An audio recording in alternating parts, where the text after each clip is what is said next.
ఉమ్మడి కడప జిల్లా, అనంతపురం, కర్నూలు,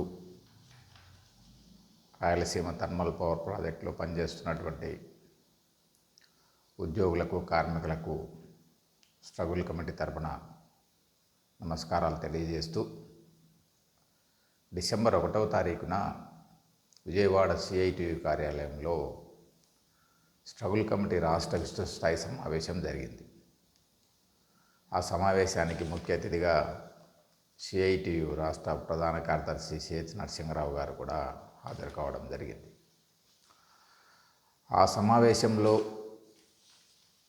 విద్యుత్ ఉద్యోగులు, కార్మికులు ఎదుర్కొంటున్నటువంటి ప్రధాన సమస్యల మీద భవిష్యత్ కార్యాచరణ తీసుకోవాలని చెప్పి నిర్ణయించడం జరిగింది.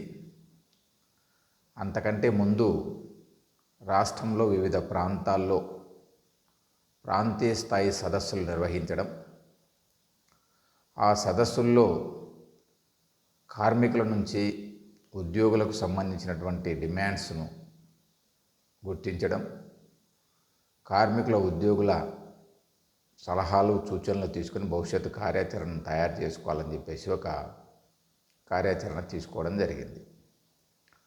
అందులో భాగంగా మొట్టమొదటి ప్రాంతీయ సదస్సును డిసెంబర్ 22వ తారీఖు ఆదివారం నాడు కడపలో విద్యుత్ భవన్ వెనక భాగానున్నటువంటి ఇన్స్టిట్యూట్ ఆఫ్ ఇంజనీర్స్ హాల్లో ఉదయం 9 నుంచి మధ్యాహ్నం 1 గంట వరకు నిర్వహించడం జరుగుతూ ఉంది. ఈ సదస్సు యొక్క ప్రధానమైనటువంటి ఉద్దేశం, ఇప్పటికే స్ట్రగుల్ కమిటీ కొన్ని ప్రధానమైనటువంటి సమస్యలను గుర్తించడం జరిగింది.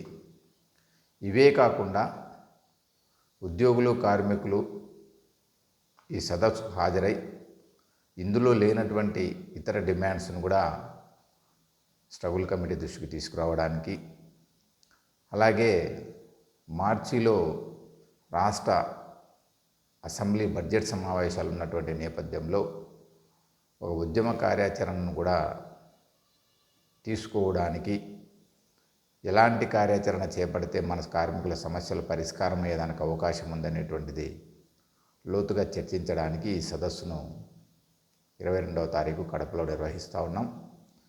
ఈ సదస్సుకు కాంట్రాక్ట్ కార్మికులు, అవుట్సోర్సింగ్ కార్మికులు, పర్మనెంట్ ఉద్యోగులు, ఈ 3 ఉమ్మడి జిల్లాలకు సంబంధించినటువంటి వాళ్ళందరూ హాజరై జయప్రదం చేయాలని చెప్పేసి స్ట్రగుల్ కమిటీ తరపున అందరికీ మనవి చేస్తూ సెలవు.